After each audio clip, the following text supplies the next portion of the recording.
Hey.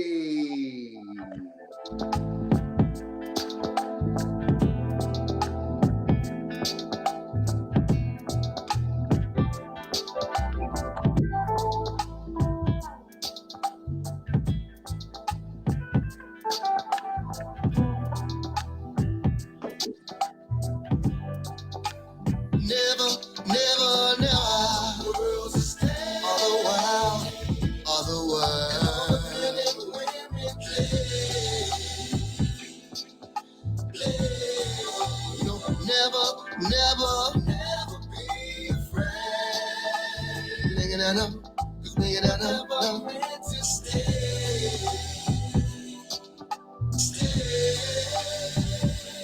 It's getting harder to hold my head. All right. We were listening to a little bit of Jevon's song. Tell me about that song, Jevon. Man, I got a lot to say. So I wrote that song with the Shakespeare quote. I walked into a classroom, looked on the wall, and the Shakespeare quote was, "All the world's a stage, and all the men and women play." And a melody came to mind as soon as I read that. It was like Shakespeare was channeling, like he wanted it into a melody. And there's probably a lot of songs with that lyric, but that melody came to mind. And once that melody came to mind, I was like, oh, I had a piano in the other classroom that I was teaching in. So I just started picking out the melody and started coming out with some chord changes. And I was also studying at Cal Poly Pomona, taking a songwriting class. And the first assignment was write a song. And so I was like, okay, great, I got this melody. And I started writing the song, and the verse was more reggae, and I didn't like it, but I had to turn it in for the assignment. But then after that, I took it back and said, well, let me write the verse that I really want to write about. And so all the world's a stage and all the men and women play, that puts you outside of the three-dimensional realm that we are all living in. Correct? Yeah. So because if all the world's a stage, now the stage is the subject and you're the object, you must be off the stage. And all the men and women play. So you're off the stage. So that's the characteristic I want to create. And now, never be afraid because we were never meant to stay. Okay. So that's what I've been talking about with the whole death and everything and living in the moment. This song starts to talk about that in the hook, and that's why I love the hook so much. So then when I get into the verses, I started talking about America and how America has mistreated my community, but so the song touches on a bunch of different aspects. all right. Well, I didn't really open this show the way we normally do. Like, we're in the green room with Jevon McGlory. And you know what? I just went right into the question about the song. Because it's a cool song. I'm gonna play that up a little bit more yet. Let me bring that back up a little.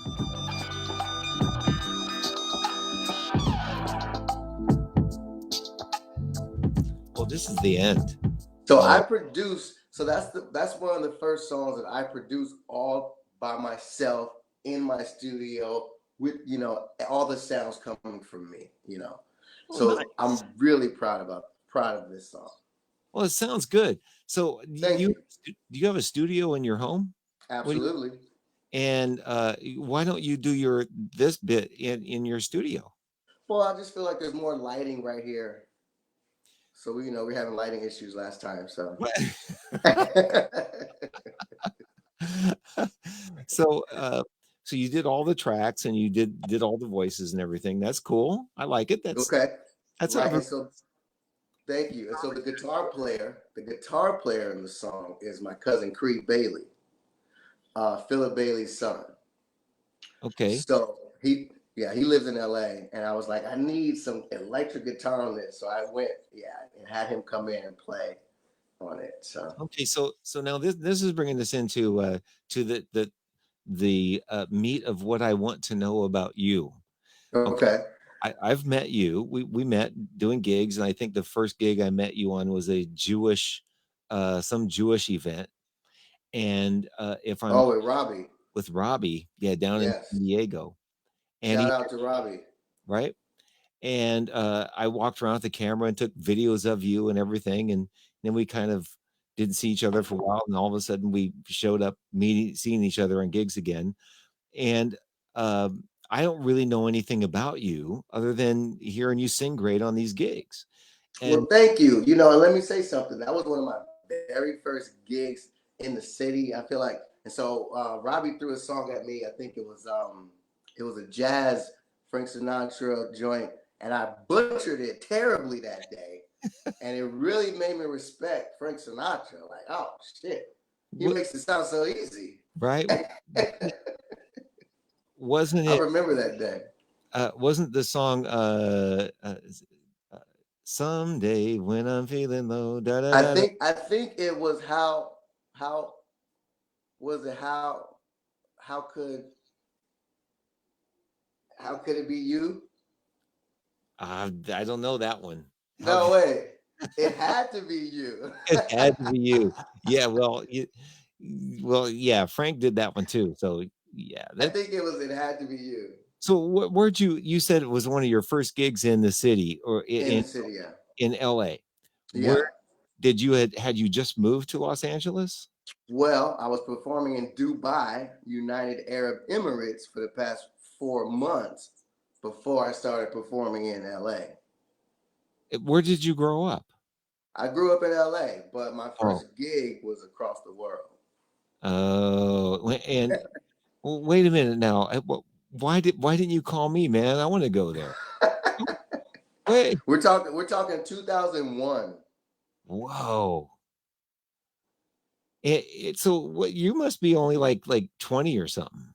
Man, I'm 41 years old, bro. So all right. So your first gig was in Dubai. What was that? What was that with? What was the band? Tell me about that. Okay, well, the band was called PYN, Pretty Young and Nasty. Okay, give you some context. Okay, so wait a minute. So now who was the pretty one? Who was the nasty one? Who? I was the young one. I was 20 Oh, years old. you were the young one. Somebody else was pretty. Someone else was nasty. You were the young one. Yeah, yeah. But you know, it was a six-piece band. Just a top 40 band, right? Drums, bass, guitar, keys, and two male vocalists. Okay. Okay. And so we played 6 nights a week. Man, they really put us to work. Wow. But it was my very first gig, so I was really able to, hone my skill in a way and learn a bunch of songs because every week we had to learn new songs for the, club goers that were coming in, and we did it for 4 months straight. So it really was good. It was like boot camp. It was like vocal boot camp Wow. because in the beginning I lost my voice and I had to learn how to sing correctly, or else I wouldn't get to Friday and Saturday night with a good voice. Right. So what kind of vocal training did you have any when you were growing up? And tell me about your childhood a little bit because you kind of grew up around some music, didn't you?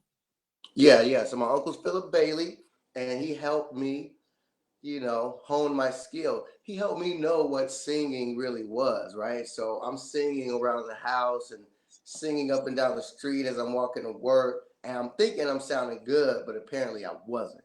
And my mom had to tell me one day, and she sent me to live with my uncle for a year so that he could teach me the basics of singing. So he set me and his two sons down, Creed and Philip. Shout out to the Bailey brothers. Um, so Philip changed his name to Oshunde, so I got to call him Oshunde just in case Oh, he's listening. okay. But he sings background for Earth, Wind, and Fire. And so Uncle Phil set us all down at the piano one day. Now, mind you, Philip Bailey was always on the road. So when he was home, it Hmm. was a special thing. Right. Um, you know, So he sits us down at the piano and he starts teaching us how to sing. I'm like, this is awesome. So he starts teaching us about tone and pitch and timbre and breathing and performing and projection. And man, it was like a master class. It, Not even knowing that I'm getting a master class from like the legendary, right? Because he's just Uncle Phil. Right. Right. So So yeah.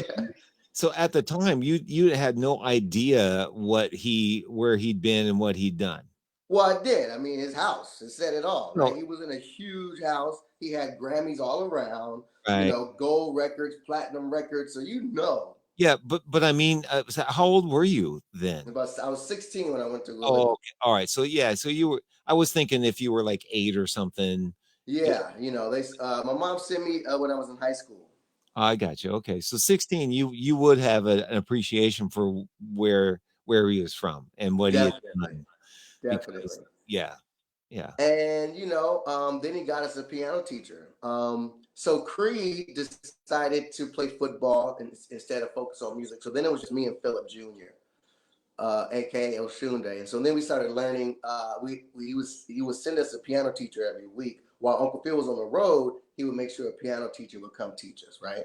Hmm. What a blessing that was! What a blessing that was! Because then I was able to learn my scales and my chords and start writing songs for myself. And that was the foundation of my music. And then I went to go study music at Mount San Antonio, but then that's when I got the call to go overseas and perform for 4 months. So I stopped going to school and just became a full-time musician after that.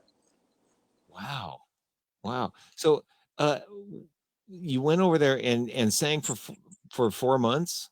Yes, during the Twin Towers, when the Twin Towers got hit, that's when I was there. Heavy, No. heavy, bro. The other side of the world, when America's being attacked like never before. I remember exactly where I was when I found out. And my mom calling me hysterically, and then the U.S. embassy telling us, "Don't tell anyone you're American." Really? The U.S. embassy said, "Tell them you're Jamaican," because I had dreadlocks. Whoa. Yeah, because we went to the U.S. embassy like, can we go home? Like, fuck this gig.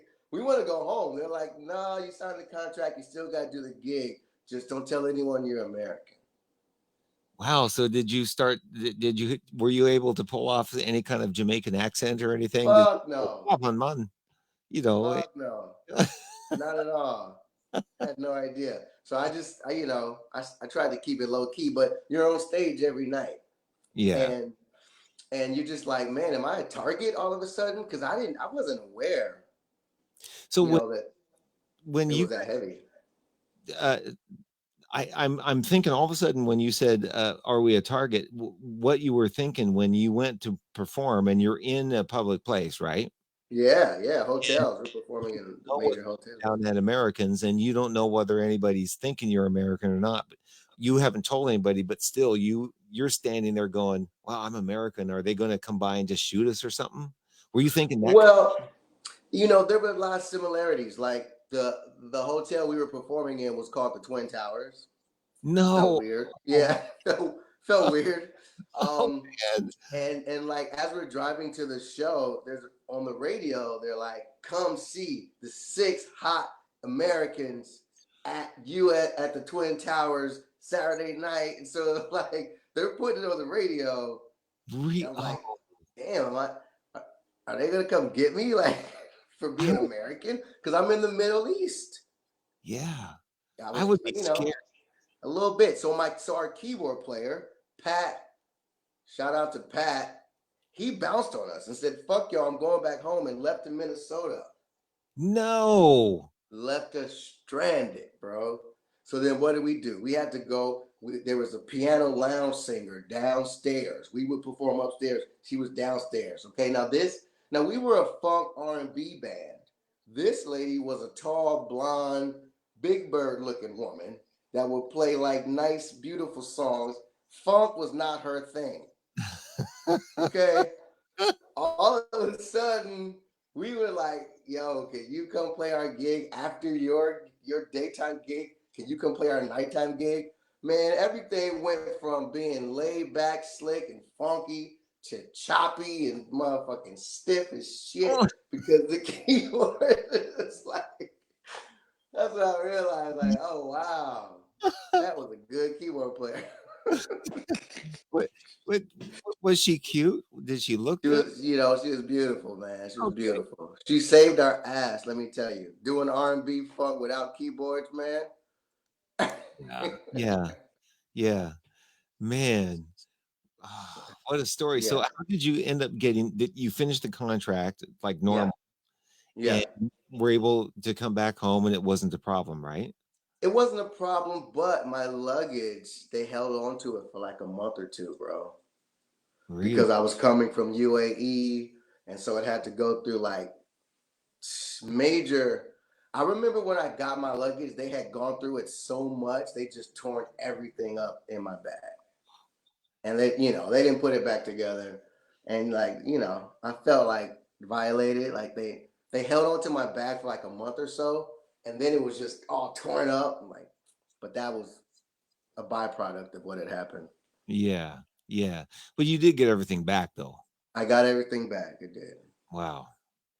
Man, you know, I after I talk to people, every time I talk to people about things they've been through, I have a new appreciation for what a stellar life I've had. I've had no ever had issues compared to other people. There God, you go. That's I was another on praise some report. I've been on some kind of golden platter or something, man. You know, Praise God. Hallelujah. Be grateful.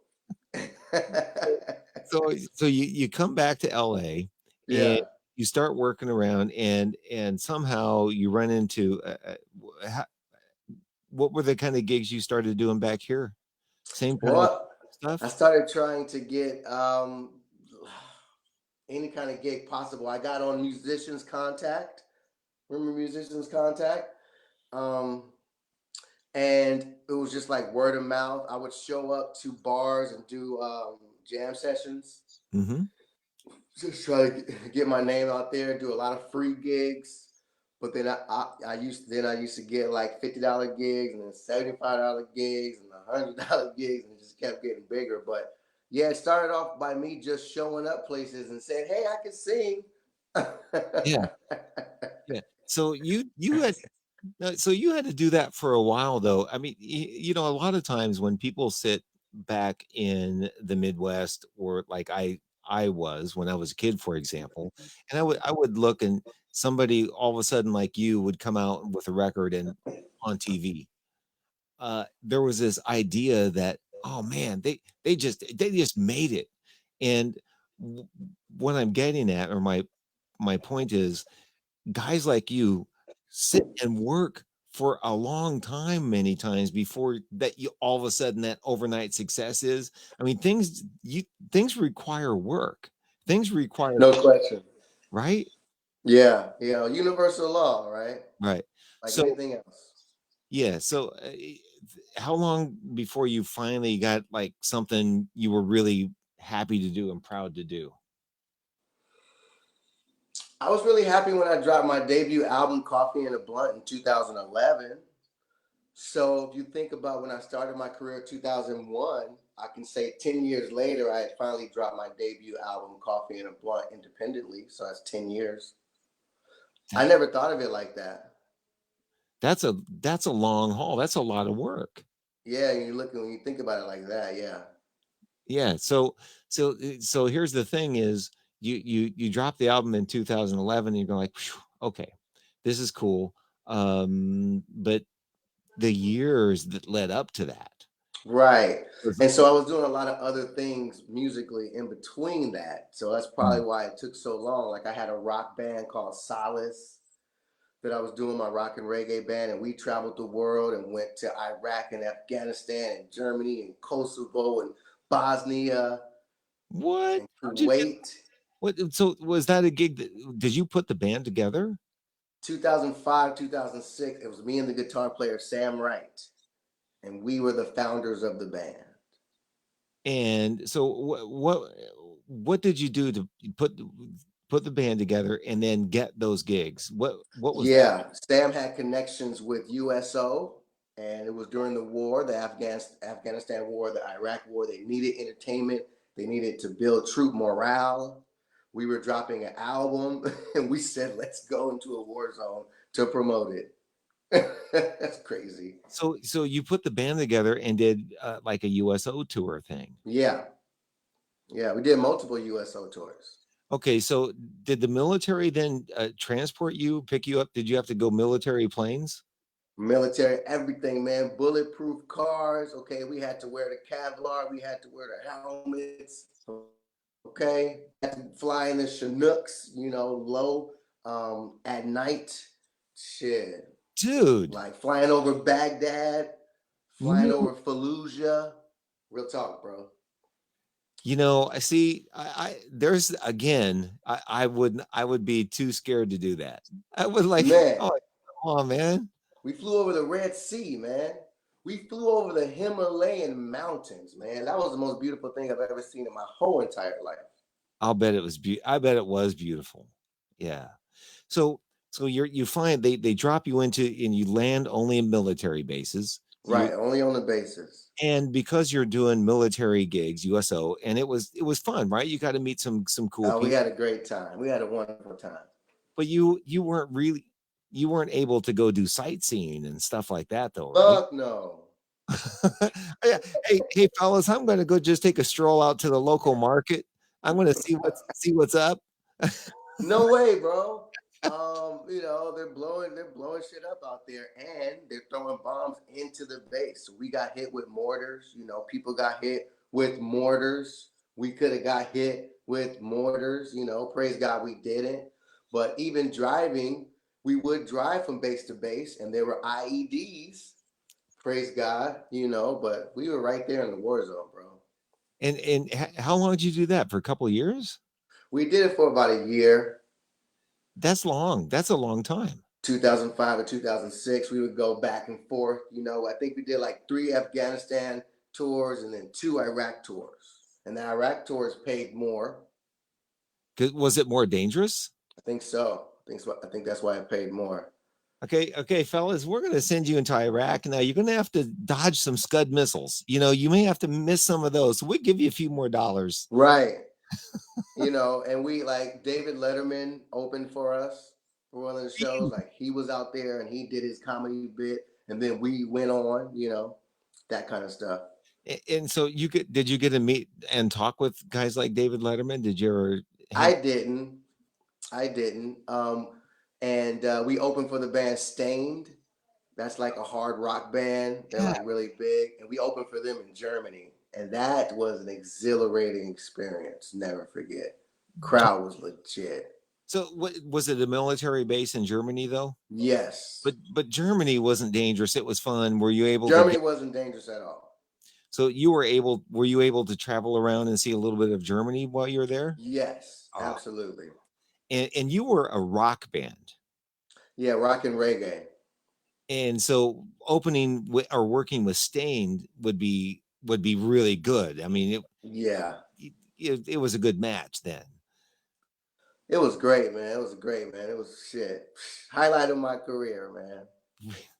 I mean, one of the highlights. You know what I mean? So how many at these military bases? How many people would you say would come out and like the whole base would come for a concert? Is that how? Yeah, I'm thinking like it would range between like 200 to 400 people. Mm-hmm. Mm-hmm. Yeah, I think it would range about, yeah, it's a good range.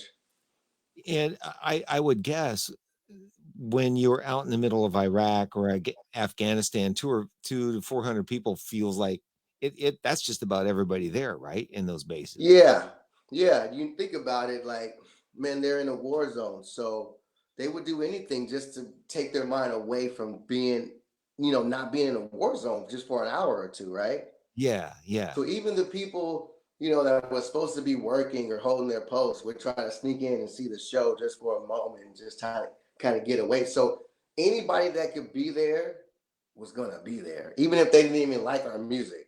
right, They're just like, I just need to get away from my reality. right. Yeah. So were there any girls in the band? Well, one of the tours there was a big titty girl, blonde, fake titties. It And wasn't fun. Nobody got to hit what this is this, it. but I'm just saying for the guys, did the military guys like were they liking that kind of stuff? No, Yeah, of course. Yes. Yeah. Oh, there was another time we did it and we brought a girl. Okay, one time the female was able to sing well, the other time she wasn't able to sing well. But the one that wasn't able to sing well, she looked a lot better. And so she got more of the attention anyway, right? Because the oh, guys didn't really care.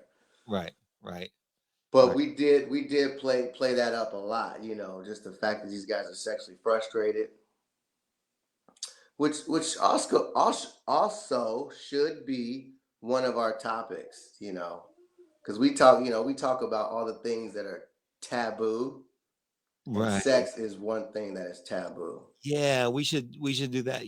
When Jamie and I were talking this afternoon, there was wanted to do a whole show on foster kids, Oh, right, because he's into that big time. right? And that sort of thing. So we also could do a whole show on sex, or a couple. I mean, we could talk about sex for like a whole bunch of shows because Exactly. there are issues.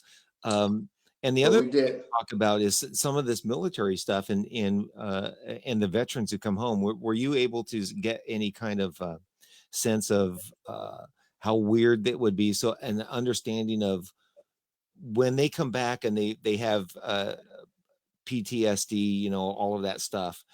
Can you get a sense from the time you were there of understand why they would come back feeling fucked up?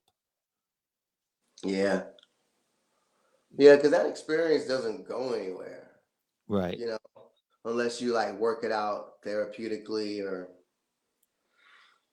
if that experience is heavy, and if you don't, like break it down, then it'll just like weigh you down.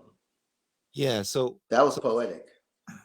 so I'm thinking for you guys, I can get a feeling what it was like for you being there based, to go in and all the military stuff and helicopters and just the sounds alone puts this sort of ominous feeling on you. And and that was just the short time you were there. What were those guys when that was their life? How it would change them? I'm starting to get a little bit more of a sense of what that might be like through your eyes. I felt bad for the guys. Yeah, yeah, A lot of the guys, man, this was like right after the Twin Towers dropped. right. So a lot of guys are signing up like gun ho, like these guys did the Twin Tower attack. Then they get over there and they find out, oh, these aren't the guys that did it. But I'm still here with a goddamn gun in my hands, walking the premises for 16 hours in this hot ass sun all of a sudden because I believe that I had to go save America, but it wasn't even Iraq who did it. And so I felt bad for the guys because they signed up with a pure heart and great intention, just to find out that they were duped. Right. Yeah. Yeah. And yeah. Whew. All right. Well, let's get off the military for a minute because uh, uh, all of those guns are showing up in our gun stores locally now. Oof. No, there's still lines at the gun stores. I mean, not lines, but there's still people buying lots of guns right now. Um, Never be afraid, so cause we were never meant to stay. all right, so let's now so then you start doing gigs. I meet you, and and you were doing Robbie, and that was what was that, like 2011, 2010, like right in there, about the same time your first CD dropped I think it was earlier than that. a little bit. Yeah, I'm thinking 2008 maybe. I just moved here, so it had to be like 2010. That's about when I started doing sound. I Okay. just started doing sound with Robbie. Okay. So you've been doing a lot of stuff now since you did that gig with Robbie. You've went out and you sang some bands, and you've picked up this thing with Bob Gale where you're kind of like their house singer, who, right? So you're their main guy they pay to go do all their gigs and do all the corporate gigs, all the weddings, everything they do, right? And how long have you been doing that? 2005. Since 2005? 2006. So you off and on, but you really started when did you like you're the guy? Was it right off or It was probably like 2010 where it just turned into, well, I'm gonna say 2009, 2010 when it turned into like a contract type of yeah. thing And you've been doing that instead of a freelance type of thing. yeah, instead of freelancing you now you're so that took some pressure off you to do some other things a little bit. Yeah, there I'm was pressure because there was other agencies that was vying for, for me to do their gigs. And so there oh, was a bidding war. So that was pressure, and first I of think I all. was working for a couple of those guys here and there too. Right. So there Yeah. was a bidding war between like three companies. Wow. So I chose Bob Gale, and then ever since then I've been rolling solid with them since like 2009. Oh, okay. Cool. Cool. And they take care of you. They're Yes, good people. yes, they're like family. Yeah. Oh, that's To be good. honest with you, Yeah. they have saved my ass in multiple ways. Let me tell Yeah. you. So you're still writing music though. You're still writing music and going to school. Tell me about going to the Cal Poly Pomona Broncos. hmm So My brother went there, mhm. and he's working on his PhD right now. So he's a professor down at Victor Valley College. He teaches accounting and economics. And so once I did all the touring and I dropped the albums and all that, and started having children, I decided to go back to school because I wanted to be close to the kids. I didn't want to travel because I wanted to raise. I have two boys. I wanted to raise them. I said, well, let me go to school so I can teach music. So that's what I've been working on. I'm finally coming around the mountain, man. Got 4 weeks to go, bro. I'm gonna have my bachelor's degree in music. Um, so I've been doing that heavy, like full time for the past 5 years. Really? I didn't Yeah. know that. It, and are you teaching in school too? Do you have some school gigs? And what are you teaching there? Teaching music. I teach elementary kids music, you know. And Really? before it was just a choir thing. It was a lot of fun. I'm teaching them lyrics to songs, but now with the whole new situation, now it's just turned into a music theory thing. And now I'm teaching them the basics of rhythm and counting, 3/4 and 4/4 and meter and metronome and BPM. Every good boy does fine. So I'm teaching them those things where usually they'd be like bored and they're like, I'm over it. Because I would try that before and I just couldn't keep the class. Now they have no choice but to listen.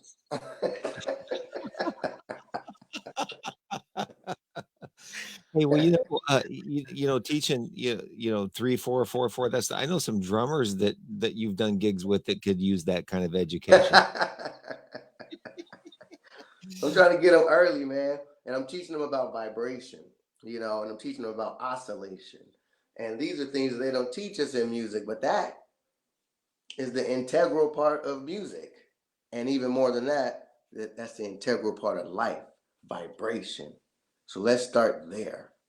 So are you're talking when you're talking about vibrate, just like the vibe of a room? The frequency, the frequency that certain instruments emit. Oh, Have you heard of cymatics? I'm not quite sure what. No.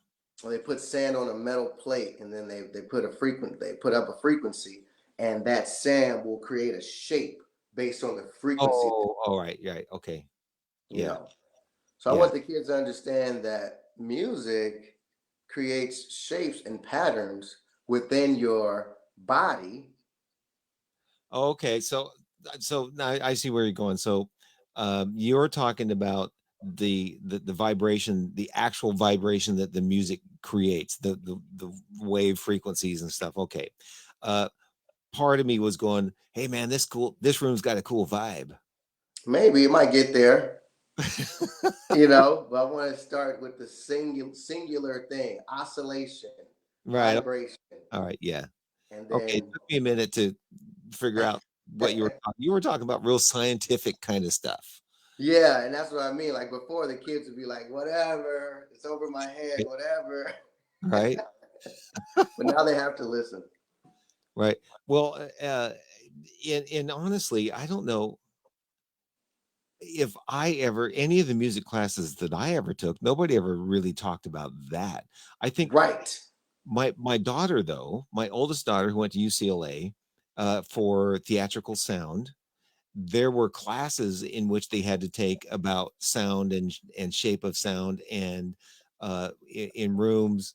So and I forgot right now what you even call guys that go in and test rooms for frequency Acoustics. acoustics and be an acoustical engineer and where to place fabric and you know and there does have to be things that do reflect sound. You know, they there are classes that take that, but you have to sign up for them and they come along with a specific degree. Generally speaking, though, in general music ed, nobody ever talks about that stuff. I know. And that's how I started creating. So right now, I am creating courses. I'm developing educational courses, music courses, right, for children. Okay. Um, and so when I'm creating them, I sit down on my computer and I say, well, what is it that I would have wanted to learn if I was 5 or 6 or 7 or 8, right? Uh-huh. And I'm like, man, if someone had taught me about frequency and vibration, I think I would have been a more in tune musician and just a more in tune person because everything is vibration. Yeah, absolutely. In a spiritual context as well, we And in a scientific context, all right? Have you heard about the quantum physics? How your atoms are blinking right. in and out of existence at once so Yeah. fast that we can't even recognize it? Yeah, right. And speaking of quantum physics, somebody who talks about quantum physics and quantum spiritual. Now, I saw a picture of you standing with Reverend Michael Beckwith. Oh, really? Yeah, you were at Agape or something, and there was a Yes. with you, and you know he talks about that stuff all the time, and you know I've not read much of that stuff, but I get what he's talking about, and you're talking about that too, and Yes. uh, and we all vibrate at a when you slow the vibration down, you become physical. Uh-huh. When you speed the vibration up, you disappear. Right. Right? I mean, Right. in order to be on Earth in this physical existence, we need to slow our vibration down a great deal in order to become solids. Amen. I think that's the basics of the quantum physics thing. Is that correct? I mean, I'm I just like it. I like it. That's a piece of it. That's a piece of it. yeah. You So know, well, here's one thing that based on the conversations we have, that I know for me, I read enough about everything to get an idea, and then I feel my way through it energetically, you know. So when like the other day when we were talking about the goodness and giving a bicycle to the friend across the street, I had didn't put a religion context to it or any kind of thing. It's just I just based my what I do based on how I feel about it. And that's kind of how I am in a feeling person. I'm doing this because it feels good to do. Because I know when I feel bad, when I treat somebody bad, it feels bad. My body reacts a certain way. So I kind of feel my way. That's sort of how I navigate life. So when I say things like when I hear Reverend Michael talk about vibration and frequency, and that it when we slow down and become dense, and then when we speed up, we become more spirit. It feels right to me, right? So you see what I'm saying? I, for me, without real knowledge, it just kind of feels I kind of feel my way through life at this point. If that makes any sense, because I don't really have an education to say that I can specifically scientifically describe it. I just feel yeah, me neither. right. Yeah, me neither. You know, you're in a good place. Like we say in our Triple J show, truth resonates. Right, right, You're in a good place. Just keep following that good feeling. I right, promise you're gonna be okay. right. You know what I'm saying? So, uh, where did you get all your spirit, all your church stuff? Did were your did you have to go to church a lot as a kid? Yeah. Hell yeah. I'm so glad I'm not a child anymore. I Oh, did you did just you went to just went to watch the Jacksons. The Jacksons cartoon was on Sunday mornings. I just went to and watch the Jacksons. no, you know what I had to watch on Sunday mornings based What's on where that? I grew up and based on my Lutheran upbringing? I had to watch Davy and Goliath. The fuck is that? Yeah, exactly. It was this weird little animated not it was like claymation kind of thing, and where this little boy had a dog, and it was just, Davy and his dog was Goliath, and it was just stories. It was like spirit, like a Bible study kind of thing, and I had to watch that on Sunday mornings. I didn't get to watch any cool stuff like the Jacksons. Oh, okay. Sunday mornings were a time of feeling bad until you went to church to feel good. Really? Yeah, yeah. And then I always felt bad. I always felt bad when I went to church because I was always less than the people that got to sit in the front pews. Wow. The front pews were the people that could afford to dress nice and had the most money and got to donate to the church. Wow. So the people that didn't have the money and were lesser and had to have hand-me-down clothes like I did, we had to sit in the back. What? Yeah, we had to sit where, yeah. And if we ever kind of worked our way up towards the front, it felt bad. You could tell people look at you. If you go sit down up there, they look at, hey, you're not supposed to sit up there. Whoa. Yeah. Yeah. So, A so, whole nother dynamic. right. So, here's the thing is, for in white people, it's not a race thing. It's a wealth thing, right? So not only once they've gotten rid of all of the people of color, then it's are you equal to me in wealth, right? So they figure out a way to separate anybody. I mean, those the privilege figure out a way to separate everybody. And I was separated by wealth when I was a kid. Yeah. So what was church? I know it's kind of gloomy, but man, I could not get away from the Lutheran church fast enough. When I finally got a choice when I got older, because the Lutheran, I didn't ever really believe in what the Lutheran church taught me, but I also believe that what I was shown is that the people who had got the closest to being part of the church had the most money. Well, it's funny, man. I was just playing for a Lutheran church for the past 6 months last year, Mm. playing piano and singing, Hmm. and it was fun, but at the same time it was weird because they would always make the parishioners, I think that's what they call them. Hmm. It would make them stand up and quote this prayer, and in this prayer would say, I am I understand that I have the right of eternal damnation if I don't do this and that. And I'm like, why would you say that? Yeah, yeah. There's a couple of things that we had to learn in catechism. By the way, a Lutheran church was a guy Luther who broke away from Catholicism, broke away and started his own church, so he could be, have a little bit different beliefs. He had a few things that were different, but a lot of similarities to the Catholic Church. So we had to learn catechism. We had to learn things like the Nicene Creed, and I can't even recite them anymore, but they still recite them in church. You Yeah. everybody knows them and memorizes them, and you have to say them.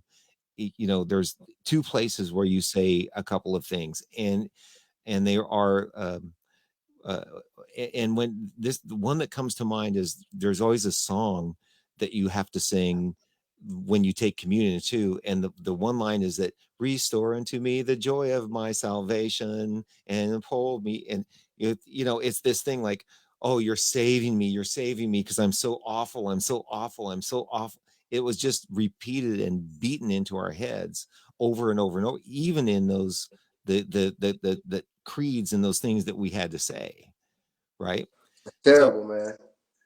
right, and then the hymns. Do you still do there was an old hymnal there for a while. They tried to modernize the Lutheran Church, so they had two hymnals. They had the old hymnal, which was blue, and the I new had hymnal, that. which was green. Yeah, I had that. I think that's why they brought me in to kind of modernize the Lutheran church, right? Because Lutheran, really, but you know, they were trying to have me, spice it up a little bit. And after a while, I was just like, I'm not digging this at all. It's a weird vibe, and even the pastors are really sort of, yeah, come from that place. They're, yeah, they won't have it. They still think of everybody is a sinner first. You're bad first. It's terrible. It's terrible. That didn't resonate with me when I was like 12 years old, 13 years old. I was like, wait a minute, how am I terrible for existing? That doesn't make any sense. And they tried so hard to beat it in me, and they pulled me away from the other children and said, you need to go talk to these guys because we don't want you, we don't want your ideas permeating throughout the rest of the children. So they What, pushed me to the side when I was in church. where did you go to church? We started in Maranatha in LA. Pastor Billy Ingram was the pastor. Worldwide, well known Reverend. Passed away maybe 5 years ago. Mm. And in between that, I guess after going to Maranatha, I started to go. Oh, when I was living with Philip Bailey, we would go to a church in Simi Valley, Andre Crouch's church. Remember Andre Crouch? Yes. And his sister, I forget her name, but we would go to his church, and we would sing in his choir. Great exercise, not even knowing that I was singing with one of the greatest gospel guys ever, but I was in his choir. And what kind of what denomination was that? Was it what kind of, was it a non-denominational Christian, church, just a Christian church? just a Christian church from what I can remember. But there were times where just things just didn't add up, and whenever I would ask a question, they didn't like that. Right, They right. didn't like that at all. Man, no, the religion, and then again, the whole premise of this show in the green room is about how we talk about each other before a gig or during the breaks, and this is exactly how we talk. We, Exactly. you know, but it also is me asking you about you, because Yeah, that's also the other thing that I do. yeah. Especially when we were sitting next to on a gig, I'm like, Philip Bailey, that's your uncle? Tell me about that. You know what I mean? You know? Did it take a long time for that to come out? Well, I don't think you have really mentioned it right off. I mean, I think Okay. because I mean, you're not a guy that's going to go around and go like, "Hey, my uncle's Philip Bailey." Right. I think we were just talking, and it just kind of come up, and because I'm always saying that Earth, Wind, and Fire is like my favorite band ever, Right. other Right. maybe than Tower of Power, because it's just that groove Tower of Power had is another whole unique, funky kind of syncopated thing. But the feel and the happiness and upliftingness of Earth, Wind, and Fire is timeless, and the grooves and the songs and just everything about it always have been my favorite ever band. And I think I was mentioning that, and that's when you said, "Oh, well, Oh, okay. Yeah, that makes sense. it's That just makes sense. it's just like one time I was talking to this beautiful lady, and her name was Jasmine, and we were talking, and I knew her last name, but somehow we got into basketball, and she goes, "Well, you know who my dad is, right?" I'm like, "What?" She goes, "Well, Julius Irving. My last name is Irving." Ah. I'm like, no, right? I immediately drop to my knees and I start bowing, like, no. So, I mean, that's the thing. So, of course, I want to ask about that stuff, but the whole church thing, and that's the thing you and I talk about a lot, Yeah, in how twisted all of that thinking is, and why it comes up so yeah. much on the Triple J thing, and why we wanted to start our show to begin with. And we want to encourage callers, hopefully Christian, to call in and challenge me. Well, and I was thinking about that a little bit today when I was out on my bike ride. I was thinking, if a really scholared Lutheran pastor called me up and had all this, could be armed with knowledge of scripture and all this stuff, he would probably be able to shred me. Let's go. But what he would not be able to do, he could shred me with all this, study, but he would not be able to move me of my faith of, God says I need to walk across that street and treat that person like my brother, no matter what scripture I can quote or not quote. And that's the thing, Yeah, so Lutheran, they're known for not being so loving to other cultures. So Yeah. So that that's already looking at Lutheran sideways. Like that's love. yeah, I mean, there's some weird in a lot of churches, there's the Christianity and how they teach is just, it doesn't fit with me anymore. It just doesn't work. And that's great, man. And that's great. Because just like we all have a unique fingerprint, nobody has the same fingerprint, not even twins. We all have a unique, customized relationship with the Creator. Can I get an amen? Amen. Okay. All right. So this is what I'm thinking. Okay. We're going to do this Triple J show for a while. Jamie wants to play music just that he wants to play, and you want to play music, and I saw Jamie fessed up that he actually wore tight pants when in the 80s. In your let me ask you, did you have to do costumes in your rock band? No. Oh, okay, dang it. I All right. did have to one time during a New Year's Eve party, but it was like my very first New Year's Eve party, and they put like a '70s hat on me with like some glasses. But it was my very first New Year's Eve party. I'll never do it again. Okay. So when Jamie was with the Whispers, they had to wear these all white suits and stuff. And what you were just thinking, can I get an amen? I got this vision. I'm going, okay, I see Jamie in his white shirt and his orange bass. I see you standing up there in a nice blue suit behind your congas singing and Yes. and preaching, and a bunch of people, and every now and then I'll hit my cajon. you know. Could you actually hear that? Yeah. So, and then we'll just take the show on the road. We'll just get a church. We just go to tents. We'll go, preach, and yeah, no. share the gospel. Um, yeah, but for me, I'm like Jesus. Like, no, create your own relationship with God.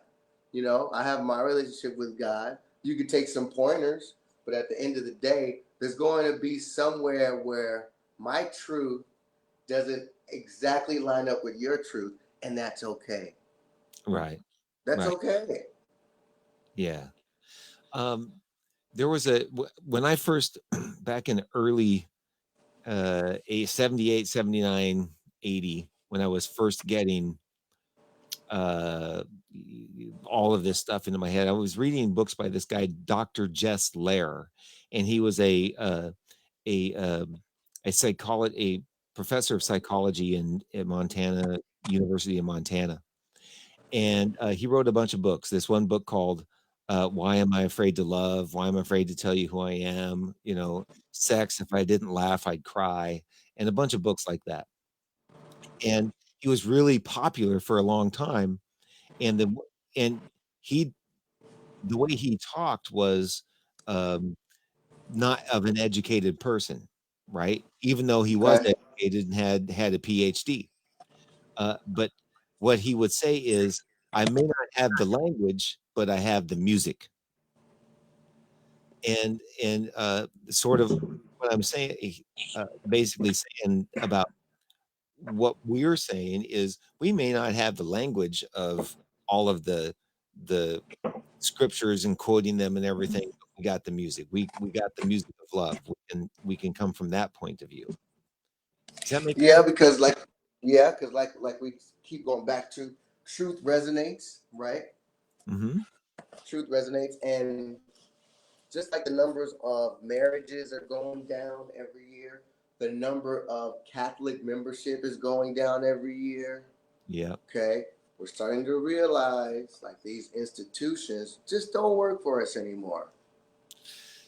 Yeah, they're changing, and this might be another one at a time in which that's going to happen more. That's what I mean. The significance of nobody being at the Easter Mass. What? Right. Well, Like, who's going to show up next year now? if the coronavirus wouldn't prevent them, more than likely they'll go back because they'll feel like they sinned too much. Dorks. Dorks. you know, yeah, I really latched on to Reverend Michael's the way he explains it as we're born good and we're always good. Yeah, exactly. And So I'm just sorry that you there. feel opposite. That's I, terrible. You live in that life that way. And I lived like that for a long time too. hmm, And it's the most liberating feeling to know that I'm never going to burn in hell. right. It's a great feeling, man. Hey, can I ask you? So we actually been talking for 56 minutes already. Where's my money, Jeff? Uh, Hey man, I'm borrowing just to pay rent. Um, these three songs you sent me. It, what should I play one? Which one should I play? Whichever one you like, but I'm dropping an EP, man. I'm dropping an EP. So these songs are from the new EP that's dropping in June called Medicine Music. Okay, live in the light of apocalypse. Light. No, Live in the Light featuring Apocalypse. Oh, okay. I'm sorry. I'm trying to read this little tiny. I'm trying to. Yeah, so that song is another one that I wrote and produced all myself. Besides the rapper on one of the rappers on the track and the guitar player is again my cousin Creed Bailey. But all the other sounds you hear, all the voices are from your boy, all done in my home studio, Quantum Art Studio. Nice. All right. Yeah, So I'm going to play that. We'll listen to it out, and then we'll close the show. But you and I and Jamie will be back on Wednesday at 6 talking shit. I gotta say, there's something about the three of us yeah, that really get something going, and I think people enjoy. good. I think. I mean, there's been a kind of a slow buildup. I was hoping for it to build faster, Right. but yeah, it's just it just takes time. Yeah, man, stay in the moment. So, anything, I've learned a little bit more about you tonight. The whole going to Dubai and first, what were the women looking like over there in Dubai? They were beautiful. You got to remember, I was 20. so, everybody was beautiful. Okay, all Okay, right. but you got to also remember, I was a hardcore Christian that thought if I fornicated, I was going to hell. Oh, and when did So I that? passed up on a lot of tail. I passed Mm, up on some threesomes, bro, that I wish I had taken advantage of. You know, one of them was an equestrian. Okay, she rode horses for a living. Okay, one of the regrets of my life. I think. Excuse me for interrupting you, but I think you were still kind of that way when we first met. You're probably right, man. These these blankets of fear. they take years to fall off, man. Yeah, because I remember a few things when we were first talking. I it sounded like you were pretty hardcore Christian values. Yeah, and at the end of the day, it's a blessing because I see love making as sacred. You know, I never treated it like in a grotesque way or like took it for granted because the church and the Bible always taught us that sex was for married people. It was for love, blah blah blah. And so I'm glad that I wasn't just fucking around at 16. I probably would have had like 4 baby mamas at this point. You know what I mean? Mm-hmm. So it's a blessing at the end of the day. But I did take it too far. So at 20, I was on my knees praying and saying no to a lot of women for what. But hey, I'm clean. I don't have any STDs, so praise God for that. But I turned down a lot of tail in Dubai. Let me tell you. Well, maybe I can go back over there for you and make up for some lost time. Nah, man, you gotta have the melanin. Oh. Oh man. But I did have a girlfriend from Bulgaria. Okay, she was 33. I was 20. And I ended up flying back home, and she ended up flying back like 2 months later to find me. She's still here. She's still here to this day. Maybe that's another episode. Shout out to Sylvia. All right. Okay. So on that note, thank you for being here and talking in the green room with me. We're going to take it out with one of your songs. Cool. Live in the Light. Live in the Light. Check out the website, JevonMcGlory.com. And here it comes.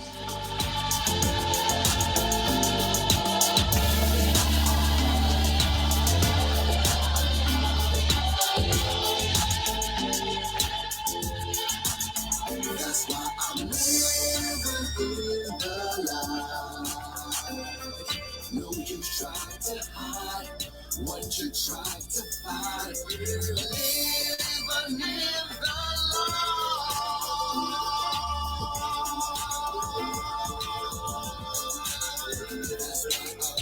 The truth live and die. In the same light as the lie, never be too surprised. Analyzes on despise, the pride. Justice is the light, never dies. It defines stuff. Good and evil, parallel roles. Angels and devils clinging on to the same soul. Conscious, but a hustler. Yeah, I'm on the block, protecting my people. That's the balance of my eye.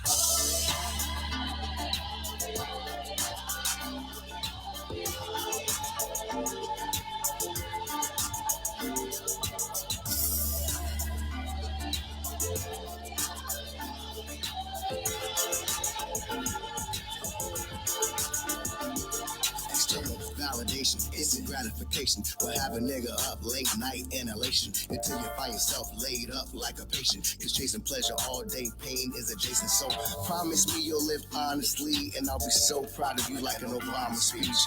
Living a life, and you're always where, and I'm here for you like I've always been. Living a life.